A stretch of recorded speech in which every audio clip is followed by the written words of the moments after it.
देश भर में रामलीलाओं का मंचन चल रहा है। भगवान राम के आदर्शों पर चलने की सीख देकर सनातन धर्म को बढ़ावा दिया जा रहा है। मर्यादा पुरुषोत्तम राम के चरित्रों का मंचन कर जागरूकता का भी संदेश प्रसारित किया जा रहा है। इसी कड़ी में उत्तर पूर्वी दिल्ली के शास्त्री पार्क के डीडीए पार्क में चल रही विष्णु अवतार रामलीला के 5वें दिन दशरथ के कई संवाद, राम वनवास, केवट संवाद, दशरथ मरण, भरत मिलाप का भव्य मंचन किया गया। राम की लीलाओं को देखने पहुंचे मुख्य अतिथिगणों का विष्णु अवतार रामलीला कमेटी की तरफ से पटका पहनाकर और शील्ड देकर भव्य स्वागत किया गया। 24 वर्षों से भगवान श्री राम की लीलाओं का भव्य मंचन कर रही विष्णु अवतार रामलीला मानवता, एकता, भाईचारे का संदेश देकर मानव धर्म निभा रही है। राम की लीलाओं का भव्य आनंद लेने पहुंचे मुख्य अतिथि गणों का क्या कुछ संदेश रहा, देखिए हमारी एक खास रिपोर्ट। इतने बड़े मंच पे श्री विष्णु अवतार रामलीला कमेटी के सारे पदाधिकारियों ने बड़े भाव के साथ मुझे राम जी का आशीर्वाद दिलवाया है और मैं पूरी रामलीला कमेटी का धन्यवाद करता हूं और प्रभु राम के चरणों में प्रार्थना करता हूं कि उनकी कृपा बनी रहे ताकि हम पूरी मजबूती के साथ हिंदू समाज को संगठित करके राष्ट्र के लिए, देश के लिए, सनातन के लिए कार्य करते रहें और हमारी रामलीला का मंचन दिन रात 24 घंटे पूरे देश और दुनिया में होता रहे। आज खड़ाऊ पहन कर सिंहासन पर बैठेंगे, यही दिल्ली की राजनीति में देखने को मिल रहा है। देखिए, कहाँ राम, कहाँ भरत और कहाँ ये आम आदमी पार्टी, तो तुलना थोड़ा ही है। राम जी से तुलना कैसे हो सकती है? जा रही है, वो खुद कह रही है कि जिस तरीके से भरत रामचंद्र जी खड़ाऊ तो सिंहासन पर रखकर राजनीति करती बैठे थे, उसी तरीके से मैं भी कुर्सी पर नहीं बैठूंगा उनके खड़ाऊ। राम जी ने अपने माता पिता के कहने मात्र से 14 साल का वनवास काटा था, वनवास पे चले गए थे और भरत जी ने कहा कि ये गद्दी मेरी नहीं है, आपकी है। आप मुझे निर्देश कर रहे हो कि राजपाट संभालना है, मैं राजपाट संभाल लूंगा मगर मैं गद्दी पे नहीं बैठूंगा। केजरीवाल 6 महीने जेल काट के आया है, सुप्रीम कोर्ट ने कह दिया है ना मुख्यमंत्री कार्यालय में जाएगा ना किसी फाइल पे साइन करेगा, तो सुप्रीम कोर्ट ने तो कह दिया तो मुख्यमंत्री नहीं है। जब मुख्यमंत्री नहीं है, मजबूरी बस त्याग पत्र दे करके दूसरी मुख्यमंत्री उनको स्थिति को बैठाया है और ये एक नाटक करके लोगों को ठगने का, बहकाने का षड्यंत्र रच रहे हैं। मगर देश की जनता उब चुकी है पिछले 10-12 साल में, इनके और जाल में, इसकी झूठ के फरे में फंसने वाली नहीं है। 2025 में जब भी चुनाव होने जा रहे हैं तो लोग मोदी जी को भी चाहते हैं कि मोदी जी की सरकार, डबल इंजन सरकार दिल्ली में बने। भ्रष्टाचारियों से, धोखेबाजों से, झूठ बोलने वालों से दिल्ली की जनता उब चुकी है, तंग आ चुकी है। जनता चाहती है कि राम को लाने वाले ही दिल्ली की सत्ता पे भी विद्यमान हो।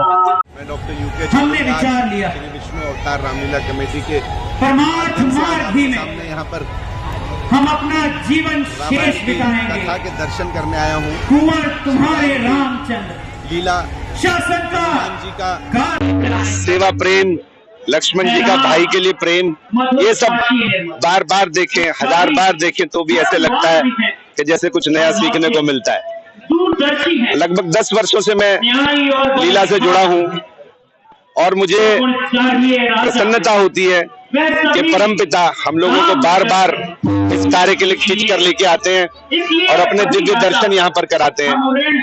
न केवल इस रामलीला से हम ही को बल्कि जितनी जनता बैठी है इन सबको वो सब सीखने को मिलता है जो एक अच्छा परिवार, एक अच्छा राज्य, अच्छी संस्कृति, अच्छा सनातन किस प्रकार से चलता है, वो सब रामायण में सीखने को मिलता है। सबको इसका अध्ययन और श्रवण करना चाहिए, देखना चाहिए। मैं परमपिता से प्रार्थना करता हूँ कि इन सब गुणों को सीख के हमारा देश परम वैभव चाहे, सोने की चिड़िया बने और ऐसी शक्ति बने कि जो एक प्रेरणा दे कि ना किसी से नजर उठा के बात करो, ना किसी से नजर झुका के बात करो, बल्कि नजर से नजर मिला के बात करो, ताकि हमारा जो भारत है जो सोने की चिड़िया जाना जाता था वैसा ही एक बार फिर बने। रामलीला राम की गाथाओं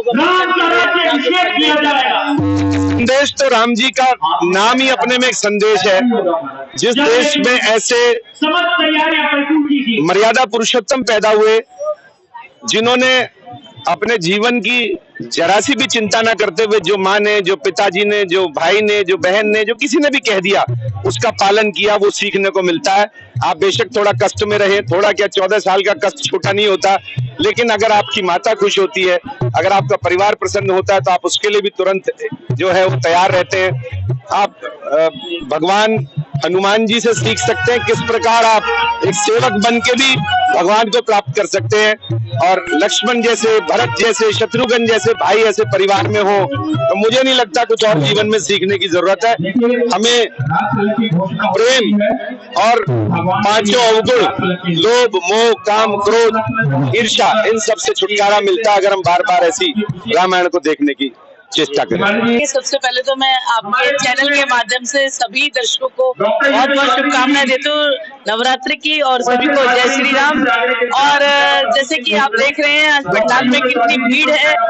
आज पूरे क्षेत्र में राम जी की यात्रा भी निकाली गई थी, तो बहुत सुंदर रामलीला का मंचन यहाँ किया जा रहा है। लगातार 24वां वर्ष है और मैं भी इसमें एज अ मेंबर बहुत सालों से जुड़ी हुई हूँ, तो बहुत अच्छा लगता है यहाँ। मुझे तो प्रतिदिन ही आना होता है। वैसे हमारे क्षेत्र की सबसे बड़ी रामलीला है और सभी जो आयोजक है, हमारे चेयरमैन है हरीश भाई, प्रधान है प्रेमपाल भाई, और सभी दिवाकर भाई, सभी लोग जो है बहुत मेहनत करते हैं। इतने सालों से जुड़े हुए किसी भी बड़े आयोजन को इतने बड़े स्तर पर करना, और हर साल ये और भव्य होती जा रही है। तो मैं यही शुभकामनाएं दूंगी सभी आयोजकों को कि ये नंबर 1 रामलीला बने हमारी। और इसके अलावा सभी क्षेत्रवासियों से भी यही कहूंगी कि अपने परिवार के साथ, अपने मित्रों के साथ जरूर आकर रामलीला का अवलोकन करें। बहुत सुंदर मंचन किया जा रहा है, बहुत दूर से बहुत विख्यात कलाकार हैं जो यहाँ प्रदर्शन कर रहे हैं, नाट्य मंचन कर रहे हैं।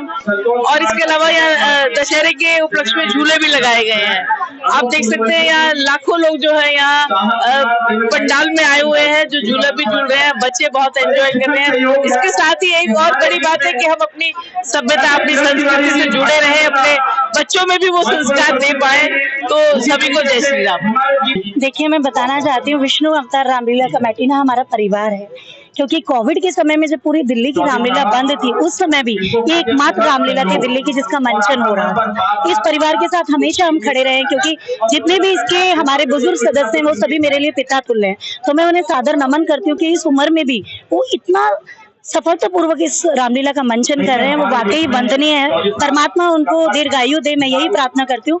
दिन दोगुनी रात चौगुनी ये उन्नति करे रामलीला और दिल्ली की नंबर 1 नारियों का सम्मान किया गया मंच पर जी। देखिए, मेरी नारी शक्ति की वजह से ही आज मैं यहाँ खड़ी हूँ। जैसे मैंने बताया, टीम छाया गौरव शर्मा जो हमेशा अब 11 बज रहे हैं, जो अभी भी मेरे साथ कंधे से कंधा मिलाकर खड़ी है, तो ये वाकई काबिले तारीफ है। ये मेरी महिला शक्ति है और इस महिला शक्ति का सम्मान इस मंच पर किया गया। इनका भी मैं बहुत बहुत धन्यवाद देती हूँ, क्योंकि देखिए मैंने अभी मंच पर भी बोला, यत्र नार्यस्तु पूज्यन्ते रमन्ते तत्र देवता। जहाँ नारी का सम्मान होता है, हमारे पुराणों में कहा गया है, वहाँ देवता स्वतः निवास करते हैं। तो ये तो हमारा भारतवर्ष है जहाँ देवी को एक शक्ति के रूप में पूजा जाता है, माँ के रूप में पूजा जाता है। शारदीय नवरात्रे चल रहे हैं, तो ये देवी का ही स्वरूप है। और मैं सभी अपने क्षेत्रवासियों को शारदीय नवरात्रे की भी हार्दिक शुभकामना देती हूँ। प्रभु जी, आज एक्चुअली राम जी को वनवास मिलेगा जो माता कैकेयी देंगी। और जैसा कि हम सभी जानते हैं कि राम जी चरित्र के भगवान थे, जो हमें उनसे बहुत कैरेक्टर को लेकर बहुत कुछ सीखने को मिलता है। तो उसमें से एक महत्वपूर्ण चीज हमें आज सीखने को मिलेगी, जो कि है माता पिता की आज्ञा का पालन करना। तो उससे हमें ये सीखने को मिलता है जीवन में अगर हमें कोई भी सिचुएशन आती है, कोई भी कुछ भी आता है, जैसी भी परिस्थिति आती है, हमें हंसकर स्वीकार करनी चाहिए। जैसे कि आज माता कैकेयी वन जाने की आज्ञा देंगी, तो राम जी ने कितने हर्षपूर्वक उस परिस्थिति को स्वीकार किया और उसको मतलब उन्होंने बुराई की तरह नहीं, अच्छाई की तरह लिया। और खुशी खुशी बन जाने की आज्ञा पर उन्होंने अमल किया। एक परिवार में एक आग लग जाती है, उदासी कहने से जो ये कई माता है वो वनवास देते थे, क्या कहेंगे ऐसे लोगों के लिए? जी ऐसे लोग भी हैं समाज में मौजूद। हाँ जी, बिल्कुल है। तो हमें हमेशा ये भगवान ने लीला इसीलिए रची है ताकि हमें हर सिचुएशन से, हर परिस्थिति से कुछ ना कुछ सीखने को मिले। तो हमें ऐसे लोगों से बचना चाहिए, हर परिस्थिति से सीखना चाहिए कुछ ना कुछ।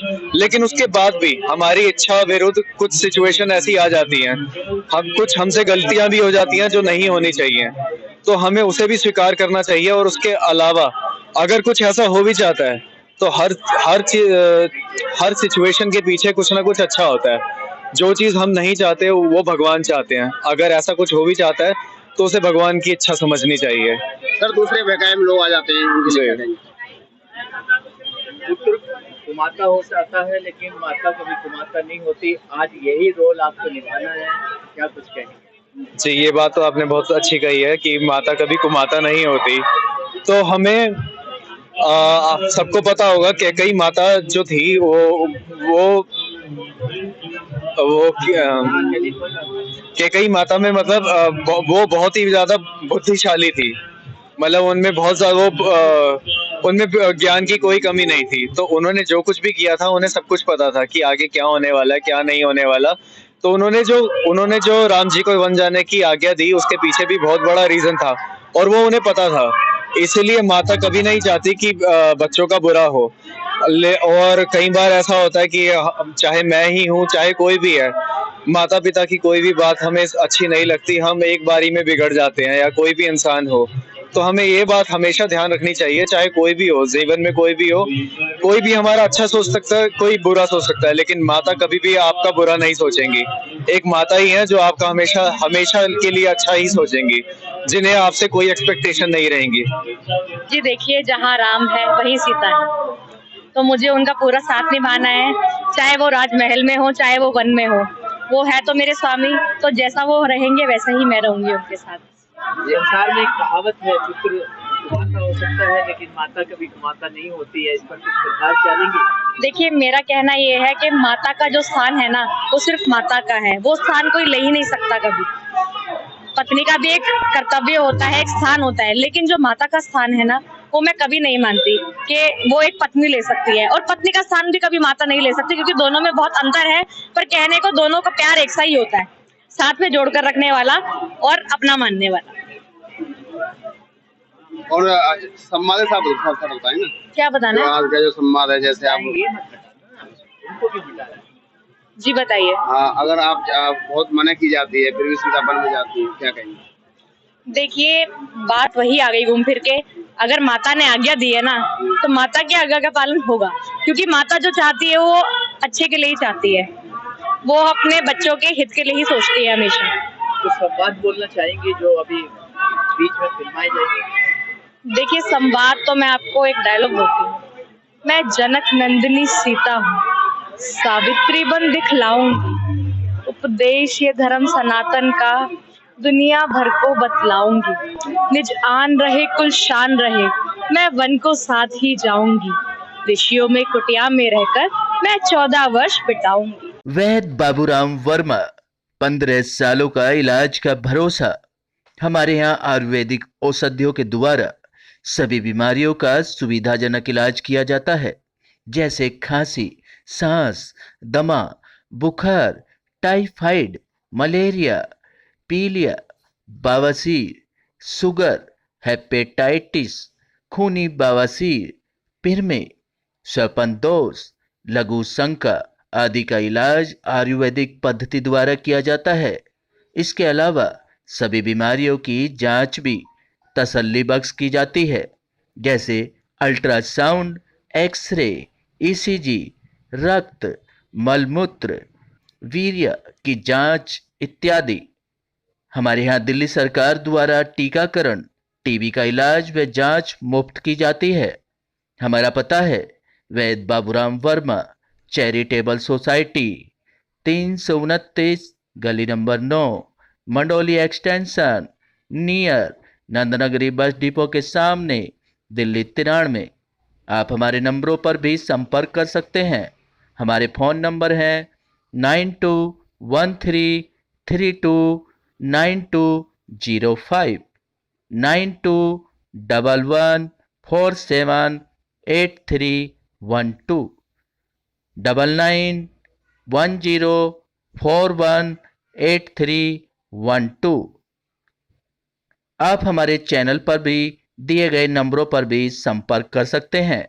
हमारा फ़ोन नंबर है 8506973234।